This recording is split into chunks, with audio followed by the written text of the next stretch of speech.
20절부터 27절 우리 한 절씩 교대로 읽겠습니다. 모세가 그들에게 이르되 너희가 만일 이 일을 행하여 무장하고 여호와 앞에서 가서 싸우되 너희가 다 무장하고 여호와 앞에서 요단을 건너가서 여호와께서 그의 원수를 자기 앞에서 쫓아내시고 그 땅이 여호와 앞에 복종하게 하시기까지 싸우면 여호와 앞에서나 이스라엘 앞에서나 무죄하여 돌아오겠고 이 땅은 여호와 앞에서 너희의 소유가 되리라마는 너희가 만일 그같이 아니하면 여호와께 범죄함이니 너희 죄가 반드시 너희를 찾아낼 줄 알라. 너희는 어린아이들을 위하여 성읍을 건축하고 양을 위하여 우리를 지으라. 그리하고 너희의 입이 말한 대로 행하라. 갓 자손과 르우벤 자손이 모세에게 대답하여 이르되 주의 종들인 우리는 우리 주의 명령대로 행할 것이라. 우리의 어린아이들과 아내와 양떼와 모든 가축은 이곳 길르앗 성읍 들에 두고 종들은 우리 주의 말씀대로 무장하고 여호와 앞에서 다 건너가서 싸우리이다. 아멘. 네, 앉으시겠습니다.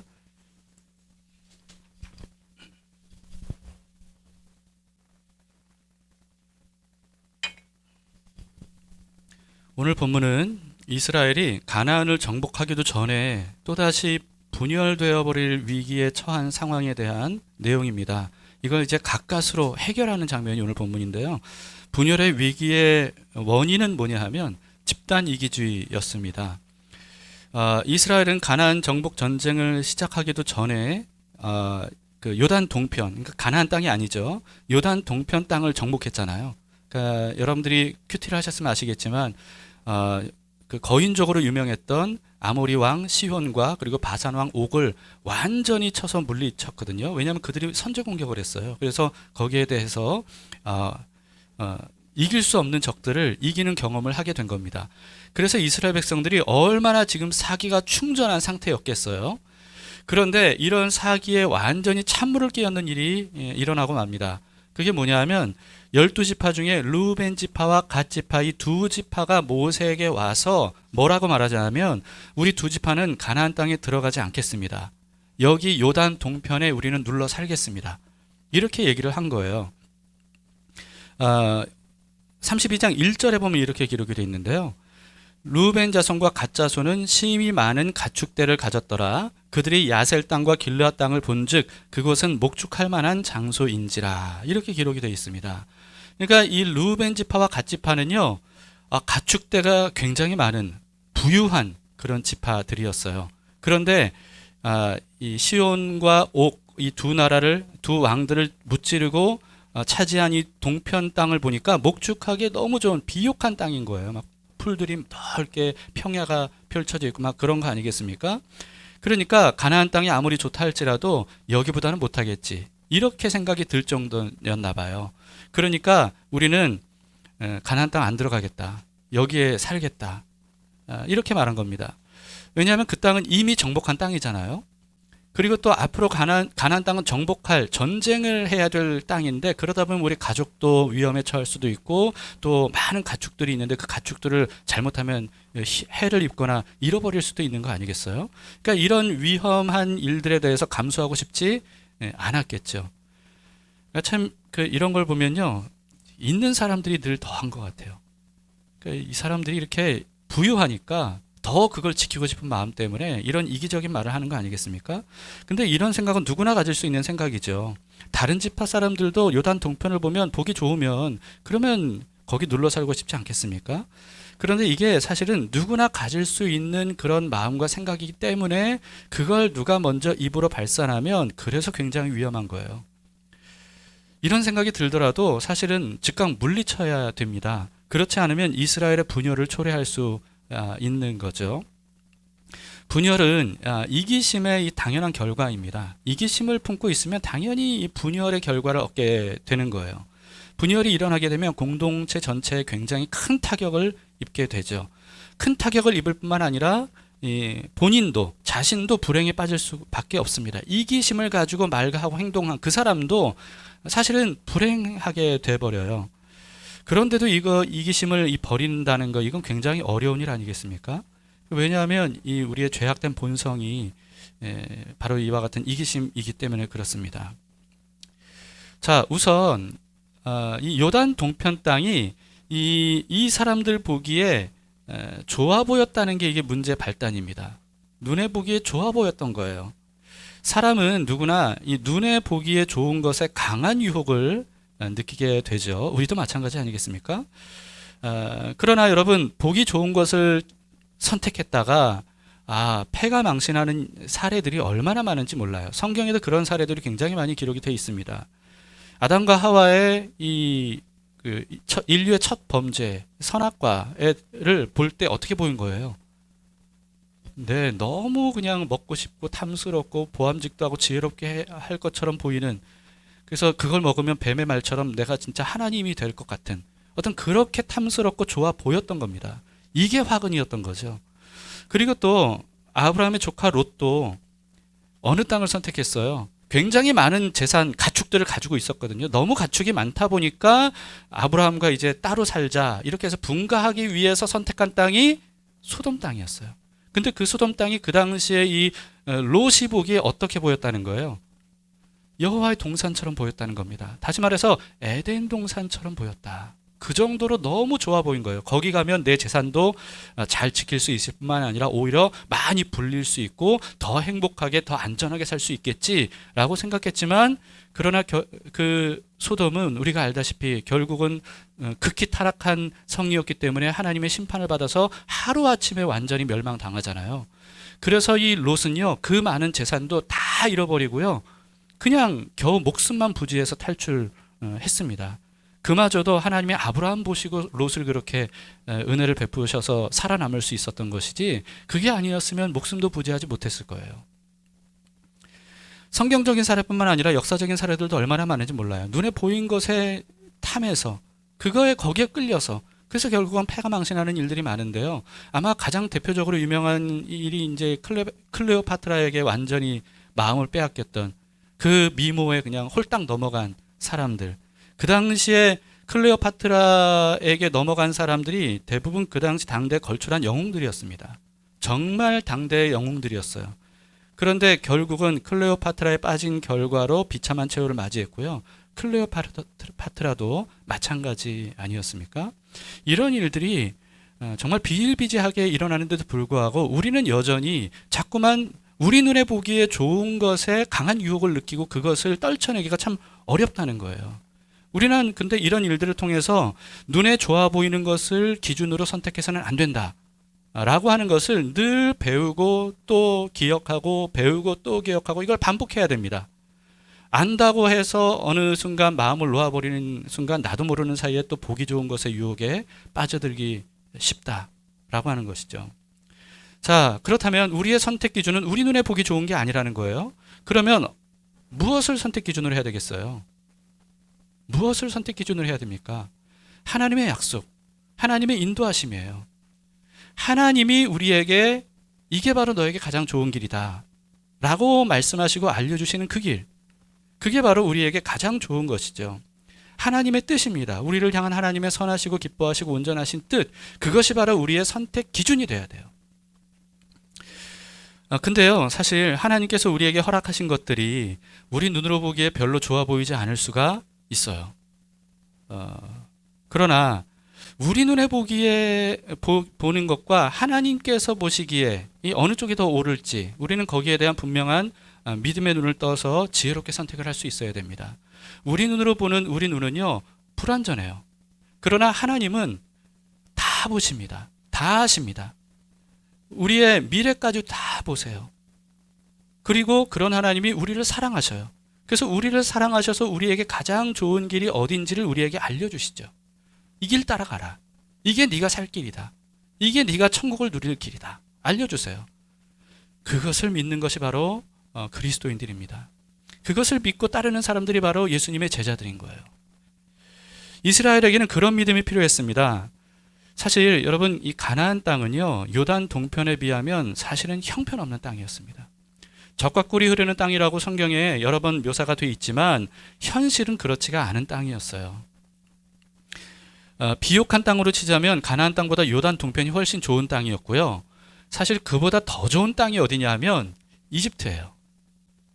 이집트는 뭐 정말 말할 수 없이 좋은 땅이었기 때문에 거기에 뭐 엄청난 문명이 고대로부터 발달됐던 거 아니겠습니까? 이집트가 가장 비옥하고 좋은 땅이라면 그러면 차라리 하나님께서 이집트의 10가지 재앙을 내리실 때 아예 이집트를 그냥 싹 다 멸망시켜 버리시고 거기에 이스라엘 백성들이 눌러 살도록 하면 얼마나 좋겠어요. 왜냐하면 뭐 전 세계에서도 가장 좋은 땅이라고 할 정도의 어떤 그 나일강의 비옥한 땅들이 그 주변에 있기 때문에 사람 살기에 최적의 땅이었거든요. 그런데 하나님은 이집트도 아니고 요단 동편도 아니고 그리고 유프라테스와 티그리스가 흐르는 메소포타미아도 아니고 애매하게 가나안 땅을 주겠다는 거예요. 가나안 땅을. 그 땅만 정복하고 살라고 하셨습니다. 넘어가지도 말라고 하셨어요. 다른 땅을 탐하지도 말라고 하셨어요. 물론 이전에 말씀드린 것처럼 그 이유가 가나안 7족속에 대한 하나님의 심판 때문이기도 하지만 그게 다가 아니고요. 하나님은 가나안 땅에 살라고 하신 그 이유가 분명했습니다. 여기에 대해서 제가 유튜브를 보니까요. 이 보통 목사 10분 성경이라고 하는 채널이 있더라고요. 근데 굉장히 젊은 목사님이 여기에 대해서 굉장히 쉽고 또 간략하게 너무 설명을 잘해 주셔서 3가지로 설명한 그 부분에 대해서 제가 인용을 하도록 하겠습니다. 첫 번째, 하나님께서 가나안 땅을 이스라엘 백성들에게 주겠다고 말씀하신 이유는 뭐냐 하면요. 가나안은 하나님 없이는 살 수 없는 곳이기 때문이라는 거예요. 하나님 없이는 살 수 없는 곳이다. 가나안 땅은 이른 비와 늦은 비가 굉장히 중요합니다. 이른 비는 가을에 내리는 비고요. 늦은 비는 봄에 내리는 비예요. 이 비가 내리지 않으면 완전히 그해 농사는 완전히 망쳐버리고 쫄쫄 굶을 수밖에 없어요. 그러니까 이른 비와 늦은 비를 위해서 때마다 하나님께 구할 수밖에 없는 거예요. 하나님을 바라볼 수밖에 없는 거예요. 그렇지 않으면 이른 비와 늦은 비가 그때 내리지 않으면 물이 없어요. 살 수가 없는 땅이 되어버리는 겁니다. 그러니까 가나안은요, 하나님을 바라보고 의지할 수밖에 없는 땅인 거예요. 반면에 이집트는 어떠냐 하면요, 세계에서 가장 긴 강이 나일강이라고 하는데 그 나일강 주변이 그렇게 문명이 발달한 이유가 수시로 범람을 해요. 범람을 하면 그 주변 땅들을 비옥한 땅으로 바꿔버립니다. 그래서 거기는 최적의 농사의 지역이 되는 겁니다. 그러니까 이집트는요, 사실 하나님 없이도 살 수 있는 땅이라는 거예요. 여러분이라면 어느 땅을 선택하시겠습니까? 하나님 없어도 충분히 살 수 있는 이집트, 하나님 없이는 도저히 살 수 없는 척박한 땅인 가나안. 여러분은 어느 쪽을 선택하겠냐 말이죠. 그래서 그런지 이스라엘도요, 출애굽한 이후에 자꾸만 이집트로 돌아가려고 했습니다. 이집트로 돌아가려고 했어요. 그런데 하나님을 의지하지 않고도 살 수 있는 환경은 사실 절대 우리에게 좋은 것이 아닙니다. 예수님도 말씀하셨죠. 부자가 천국에 들어가는 것이 얼마나 어려운지를 말씀하셨어요. 만약에 우리가 이집트 같은 땅, 그런 환경에서 산다면 우리는 하나님을 필요로 여기지 않을 겁니다. 그렇게 되면 평생은 풍요롭게 누릴 수 있을지 몰라도 영생은 누릴 수도 없고 얻을 수도 없게 되는 거예요. 우리의 본성과 체질을 너무나도 잘 아시는 하나님 아닙니까? 하나님은요, 우리에게 좋은 걸 주길 너무나도 기뻐하세요. 그런데 우리에게 마음껏 좋은 것을 주지 못하시는 이유가 뭐냐 하면 좋은 것을 주시면 그걸 우상 삼기 때문입니다. 그것 때문에 하나님을 오히려 멀리해요. 그 좋은 것을 주시는 분이 하나님이신데도 불구하고 그 좋은 것에 정신 팔리다 보면 그걸 하나님을 빼앗아 가실까 봐 우리는 오히려 하나님을 멀리하는 이런 악한 어리석은 체질을 가지고 있는 사람들입니다. 우리의 이와 같은 어리석음과 본성과 체질을 하나님이 너무 잘 아시기 때문에 하나님은 우리에게 영생의 놀라운 그 은혜와 복을 누리게 하시려고 이 현생에서 가장 좋은 환경을 우리에게 제공해 주시는 거예요. 그것은 이집트 같은 땅이 아니라 가나안 같은 땅이라는 거죠. 하나님을 의지하고 바라볼 수밖에 없는 그 환경, 이게 바로 우리에게 하나님께서 허락하신 은혜의 땅이다 라고 하는 것입니다. 하나님을 믿으시기 바라요. 그래서 하나님께서 나에게 허락하신 현실을 우리는 감사함으로 받아들일 수 있어야 됩니다. 두 번째는요, 가나안은 도망갈 수 없는 곳이기 때문입니다. 가나안 서쪽에는 항구가 없는 지중해가 막혀 있어요. 그리고 북쪽은요, 전통적으로 강호인 수리아가 맡고 있습니다. 그리고 남쪽은 이집트가 또 버티고 있죠. 그리고 동쪽은 암몬, 모압, 에돔, 밑에 미디안 뭐 이런 나라들, 그 열강들이 포진하고 있어요. 둘러싸고 있어요. 이 가나안 땅을. 그러니까 여러분, 늘 열강들의 침략을 받을 수밖에 없는 곳이 바로 가나안 땅입니다. 참 가나안 땅은 이런 면에서도 굉장히 어려운 땅이에요. 그렇기 때문에 역시나 오직 하나님만을 의지할 수밖에 없도록 하나님이 그 땅을 이스라엘에게 허락하신 거죠.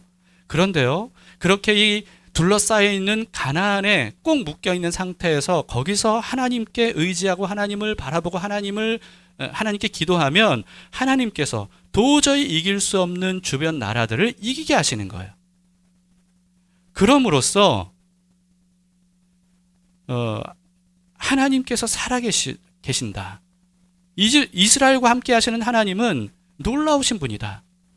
모든 주변 나라들의 우상들은 아무것도 아니고 오직 하나님만이 참된 살아있는 신이다 라고 하는 사실을 이스라엘과 열방에 널리 알릴 수가 있는 그런 땅이 바로 가나안 땅입니다. 그리고 여러분, 사방에 열강으로 둘러싸여 있다는 것을 우리가 다른 관점으로 보게 되면요, 예수 그리스도의 복음이 사방으로 퍼져나가기에 최적의 위치다 이렇게 볼 수가 있습니다.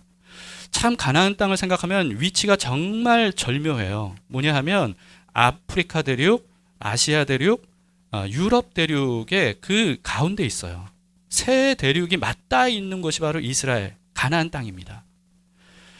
그러니까 이보다 더 복음이 사방 땅끝까지 전파되기에 좋은 지역이 없는 거죠.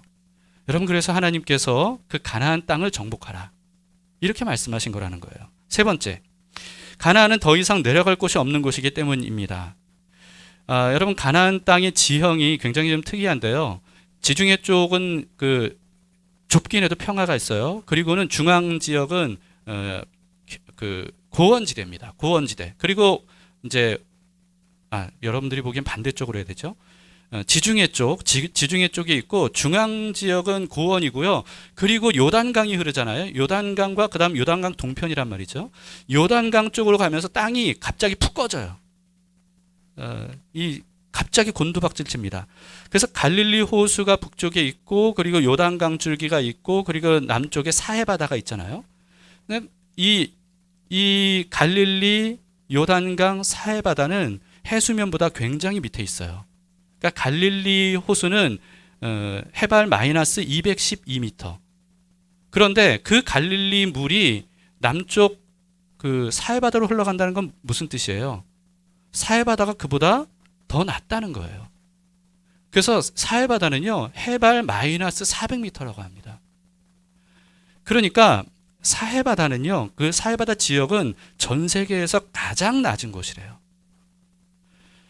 그래서 어떤 분이 이런 얘기를 했다고 해요. 예수 그리스도는 물리적으로도 지리적으로도 세상에서 가장 낮은 곳으로 오셨다라고 하는 거죠. 하나님께서 그런 가나안 땅을 선택하신 이유, 그 땅을 차지하라고 하시고 그 땅으로 성육신하신 이유가 무엇일까? 우리는 그것을 생각해 볼 수가 있습니다. 지리적으로 가장 낮은 땅에 오심으로써 이 세상에서 가장 낮고 천한 사람들에게 오셨음을 상징적으로 보여주는 거 아니겠습니까?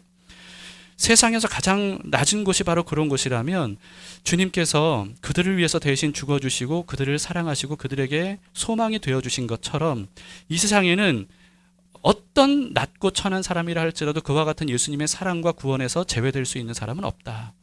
이것을 우리에게 알려주고 있는 것이죠. 여러분, 그래서 우리가 예수님을 만나려면 어디로 가야 되겠습니까? 예수님을 만나려면 높은 곳으로 올라가면 안 돼요. 낮은 곳으로 내려가서 예수님께서 가장 낮은 곳에 처한 분이기 때문에 거기로 찾아갈 때 우리는 예수님을 만날 수가 있는 거죠. 그래서 여러분, 예수님께서 이집트도 아니고 요단 동편도 아니고 유프라테스나 티그리스 강이 있는 메소포타미아도 아니고 애매하게, 우리 눈에 보기에는 애매한 그 가나안 땅을 정복하라고 하신 이유를 우리는 분명히 알 수가 있어야 됩니다. 그런데 르우벤 지파와 갓 지파는 눈에 보기 좋은 요단 동편에 눌러 살겠다는 거예요. 이 말을 들은 모세는요, 강하게 그들을 책망합니다. 이들의 이 이기적인 말이 얼마나 악한 말이고 얼마나 죄악된 말이고 그리고 또 얼마나 공동체에 악영향을 끼치는지 거기에 대해서 얘기해요. 이것은 이스라엘 공동체의 분열을 초래할 수 있음을 강하게 경고합니다. 왜냐하면 이미 이때로부터 38년 전쯤에 그런 일이 있었거든요. 가나안 땅에 이제 들어가기 전에 12명의 정탐꾼을 보냈을 때 10명의 정탐꾼이 뭐라고 말했어요? 그 땅은 우리를 죽이는 땅이다. 삼키는 땅이다. 그 땅 들어가려고 하면 우리는 다 전멸될 거다. 이 10명의 사람들의 말 때문에 이스라엘 전체가 이제 흔들리고 분열을 일삼게 됩니다. 분노하게 되고 밤새도록 울어요. 이 결과 가나안 땅에 그때 들어가지 못하고 40년 동안이나 광야에서 떠돌다가 1세대는 다 광야에서 죽은 거 아니겠습니까? 그 얘기를 이제 모세가 해주면서 이들을 강하게 설득하니까요. 루벤 지파와 갓 지파가 수긍을 합니다. 그런데도 불구하고 요단 동편 땅을 포기하지는 않아요. 대신에 우리는 요단 동편을 차지하고 싶으니까 여기에 우리 가족들과 가축들이 살 수 있도록 성읍을 지을 시간을 주시고, 그러면 그렇게 준비가 되면 우리가 가나안 땅 전투를 할 때 요단강을 건너가서 전쟁이 다 끝날 때까지, 그러니까 그 가나안 땅을 완전히 다 정복할 때까지 우리가 선봉에 나서겠습니다. 이렇게 얘기를 합니다. 그리고 가나안 땅은 우리는 분배받지 않겠습니다. 이 요단 동편에만 우리는 살겠습니다. 이렇게 말을 하죠. 이 말을 할 때 이 성경을 보면요, 모세에게 가까이 다가가서 얘기를 했대요. 가까이 다가가서. 그러니까 이걸 통해서도 우리는 어느 정도 속내를 알 수 있을 것 같은데요. 다가갔다는 것은 모세에게 은밀하게 얘기했다고 볼 수 있는 거 아니겠습니까? 오늘 본문은 여기에 대한 모세의 답변으로 시작이 돼요. 20절부터 23절을 보시면요, 여러분들이 20절부터 23절을 오늘 나눔 시간에 꼭 읽어보시길 바라고 23절만 보겠습니다. 자, 너희가 만일 그같이 아니하면 여호와께 범죄함이니 너희 죄가 반드시 너희를 찾아낼 줄 알라. 이렇게 말하고 있죠. 그러니까 이들이 말한 대로 이 가나안 땅 정복의 선봉에 서서 끝까지 그 전쟁을 수행하면 그러면 요단 땅을 줄 것이다. 만약에 그런데 너희가 그 약속을 지키지 않으면 그러면 너희는 하나님께 범죄한 것이다. 그렇기 때문에 하나님 앞에서 그 책임을 져야 될 것이다. 이렇게 말씀합니다. 모세가 지금 여기서 말하고 있는 것은 하나님께서 지금 다 듣고 계시다는 거예요. 너희가 나에게 찾아와서 이렇게 은밀하게 마치 거래를 시도하듯이 그렇게 말할지라도 하나님은 다 듣고 계신다 라고 하는 것이죠. 그렇기 때문에 이 문제는 하나님 앞에서 너희가 약속해야 될 문제다. 나와만의 문제로 해결되는 게 아니다 라고 하는 겁니다. 그래서 하나님 앞에서 실천하고 하나님의 허락을 받아야만 되는 일이라는 것을 모세가 강력하게 알려줍니다. 왜냐하면 이 말대로 하지 않으면 하나님께 거짓말을 한 것이라는 거예요. 여러분, 우리도 마찬가지입니다. 하나님이 아니라 사람에게 한 말이라 할지라도 우리가 늘 기억해야 되는 건 뭐냐면요, 하나님도 다 듣고 계신다 라고 하는 거예요. 이 사실을 잊지 마세요. 그러니까 우리는 언제나 말조심해야 되는 겁니다. 38년 전 가데스바네에서 가나안 땅에 들어가지 못하고 결국은 10명의 정탐꾼의 말 때문에 폭동을 일으켰던 이스라엘 백성들, 그들이요, 그 당시에 모세와 아론에게 이렇게 울분을 토하면서 분노하면서 말했었습니다. 민수기 14장 2절에서 3절인데요. 이스라엘 자손이 다 모세와 아론을 원망하며 온 회중이 그들에게 이르되 우리가 애굽 땅에서 죽었거나 이 땅에서 죽었으면 좋았을 것을 어찌하여 여호와가 우리를 그 땅으로 인도하여 칼에 쓰러지게 하려 하는가? 우리 처자가 사로잡히리니 애굽으로 돌아가는 것이 낫지 아니하랴. 이들이 이렇게 말했습니다. 가나안 땅에 들어가면 우리는 그 땅 차지하기는커녕 오히려 다 죽는다. 그럴 바에 차라리 이집트에서 죽는 게 나았을 텐데, 그리고 광야에서 죽는 게 나았을 텐데, 이렇게 말하는 거예요. 여러분, 이들의 말이 진심이었겠습니까? 진심이 아니었겠죠. 근데 진심이 아니었을지라도 이렇게 한 말을 하나님도 들으셨어요. 그리고 이 말을 들으신 하나님께서 진노하시면서 이렇게 말씀하신 거죠. 14장 28절에 보시면 그들에게 이르기를 여호와의 말씀에 내 삶을 두고 맹세하노라. 하나님이 하신 말씀이에요. 너희 말이 내 귀에 들린 대로 내가 너희에게 행하겠다. 너희가 분명히 말했지. 차라리 광야에서 죽는 게 나을 뻔했다. 그래, 너희가 한 그 말대로 내가 되도록 해주겠다. 이렇게 말씀하신 거예요. 그래서 이스라엘 백성들이 40년 동안 광야를 헤매면서 출애굽 1세대가 광야에서 다 죽었던 거죠. 여러분, 하나님은 우리가 말한 대로 되게 하신다는 것을 정말 성경을 통해서 우리는 두려운 마음으로 보게 됩니다. 왜냐하면 그게 우리의 믿음이기 때문에 그래요. 하나님은 믿음대로 되게 하시거든요.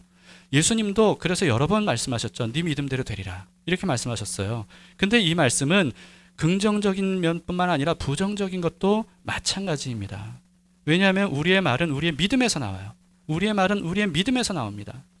가나안 땅에 절대로 들어가지 못한다고 말한 사람들에게는 그런 믿음이 있었던 거예요.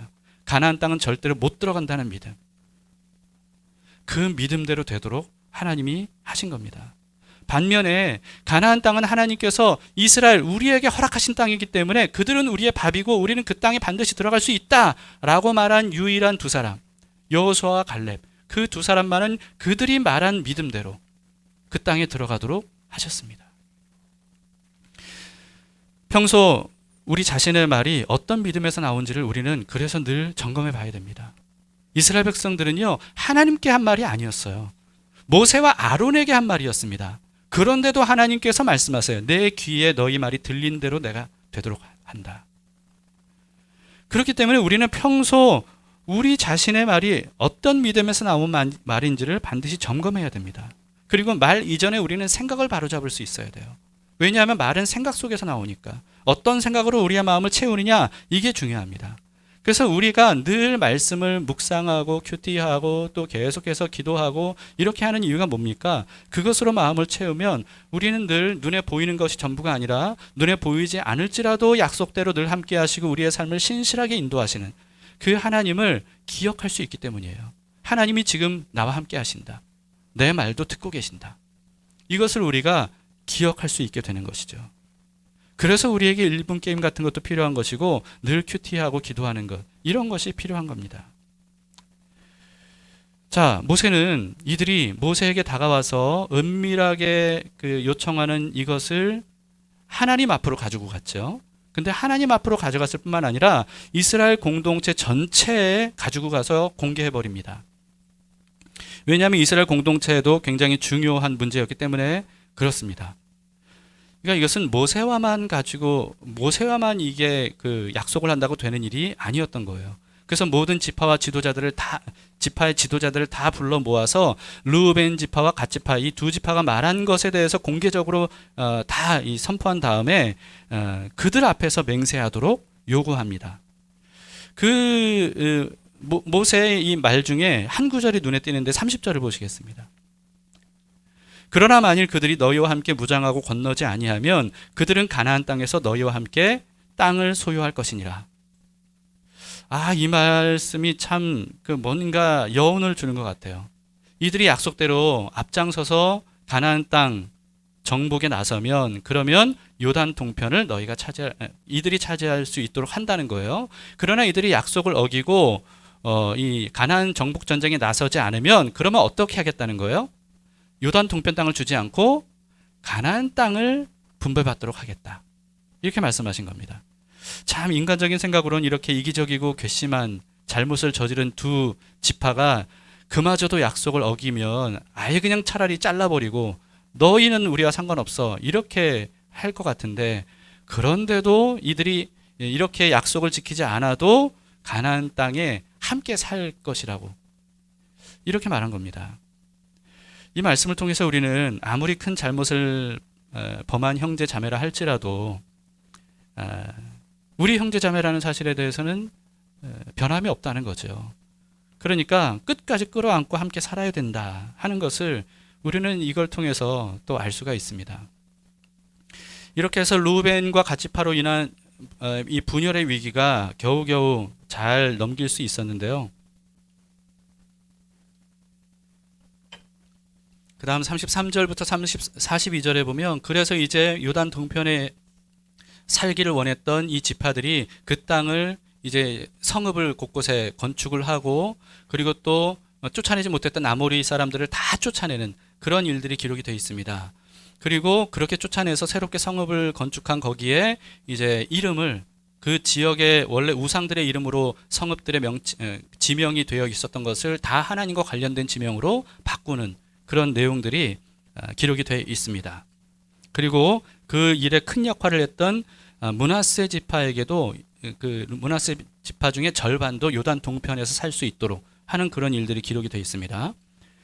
자, 여러분, 우리는 이 내용들을 통해서 모세가 너무나도 이기적인 르우벤과 갓 지파를 끝까지 내치지는 않고 어떻게든 그들의 마음을 돌이켜서 가나안 정복 전쟁에 동참하도록 하게 한 그 이유를 좀 생각해 봐야 됩니다. 왜 모세는 그토록 르우벤과 갓 지파가 반드시 가나안 정복 전쟁에 함께 해야 된다고 이렇게 말했을까요? 전투력이 부족해서일까요? 전투력이 부족해서일까? 여러분, 그렇지는 않죠. 우리가 성경을 통해 잘 알듯이 하나님은요, 군사력에 연연하지 않으시는 분이세요. 기드온의 300용사 아시지 않습니까? 하나님은 일부러 군대 수를 줄였어요. 그리고도 이기게 하셨음을 보여주셨습니다. 아니요, 그 정도가 아니고요. 이 사사기만 보더라도요, 망나니 나실인인 삼손 한 사람을 통해서도 이스라엘을 구원하셨다는 것을 보여주십니다. 그리고 사실 그 당시 삼손보다 더 멸시를 받았던 사람으로 볼 수 있는 게 왼손잡이 에웃이었거든요. 그런데 이 왼손잡이 에웃 한 사람을 통해서, 멸시받는 한 사람을 통해서도 이스라엘을 구원하실 수 있음을 보여주셨습니다.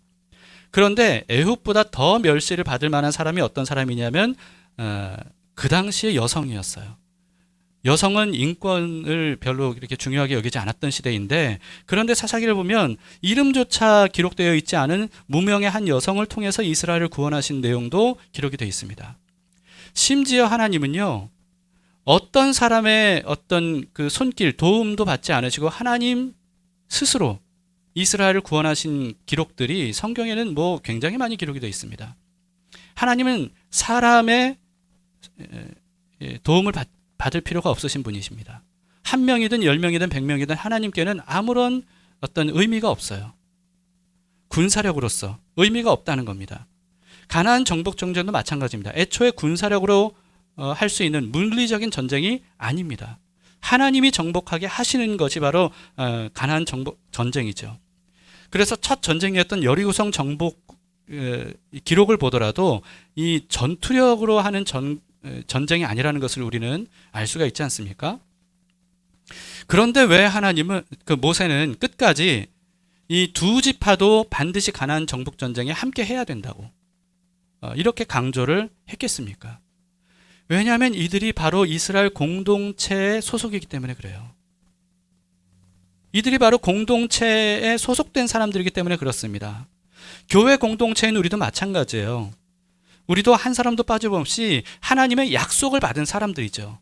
그렇기 때문에 우리는 한 몸이라는 것을 잊지 말아야 됩니다.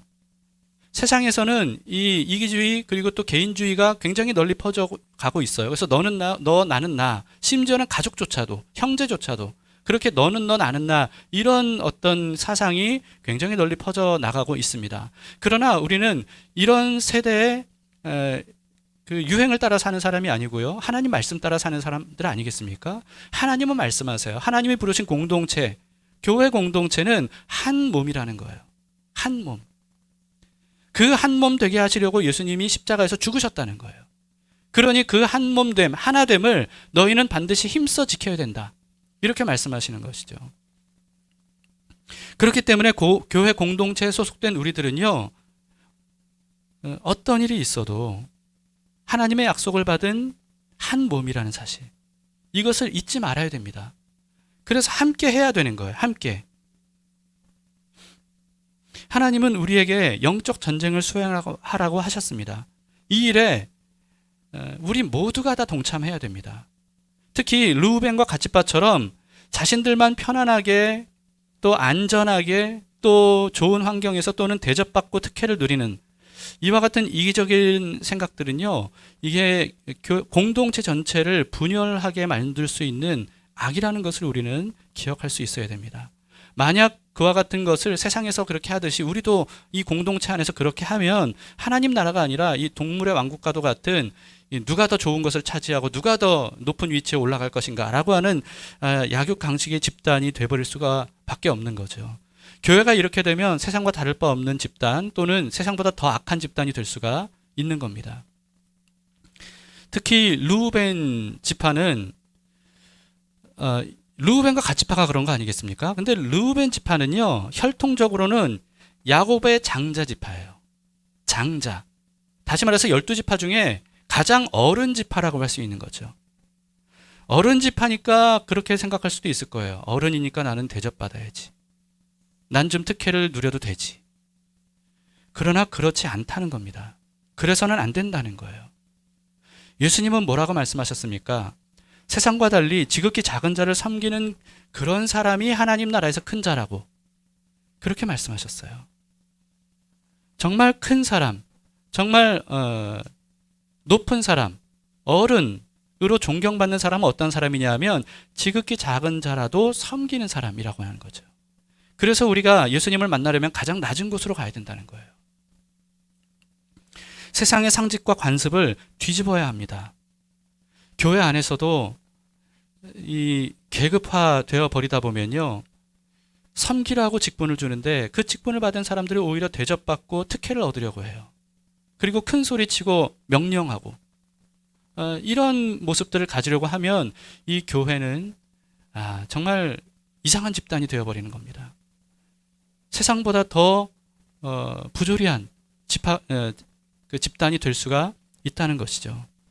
그렇기 때문에 여러분, 이와 같은 일들에 대해서 우리가 강요가 아니라 하나님 말씀에 자발적으로 순종하는 마음으로, 우리가 이기적인 것도 교만한 마음도 대접받으려고 하고 섬김을 받기만 하려고 하는 이와 같은 마음을 완전히 버릴 수 있어야 됩니다.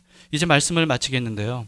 오늘 말씀을 통해서 우리의 말과 행동이 얼마나 하나님께 중요한지를 우리는 기억해야 되고, 그리고 하나님께뿐만 아니라 공동체에도 굉장히 큰 영향을 끼칠 수 있다는 것을 우리는 깊이 묵상해 볼 수 있기를 바랍니다. 자기중심적이고 이기적인 말과 행동은 절대 올바른 믿음에서 나온 것이 아닙니다. 그래서 공동체에도 큰 해가 되고 결국은 자신에게도 해가 될 수밖에 없는 이와 같은 이기적이고 교만한 말들, 이런 말들을 우리는 정말 하나님 안에서 잘 다스릴 수 있어야 돼요. 예수님을 생각합시다. 예수님이 어떻게 하셨는지만 우리가 바라보면, 그래서 예수님처럼만 하겠다, 이렇게 생각하면 우리는 예수님처럼 하나님께 순종하고 또 공동체를 사랑하는 마음으로 낮은 자리에서 헌신하는 이와 같은 귀한 삶을 우리가 살아갈 수 있으리라 믿습니다.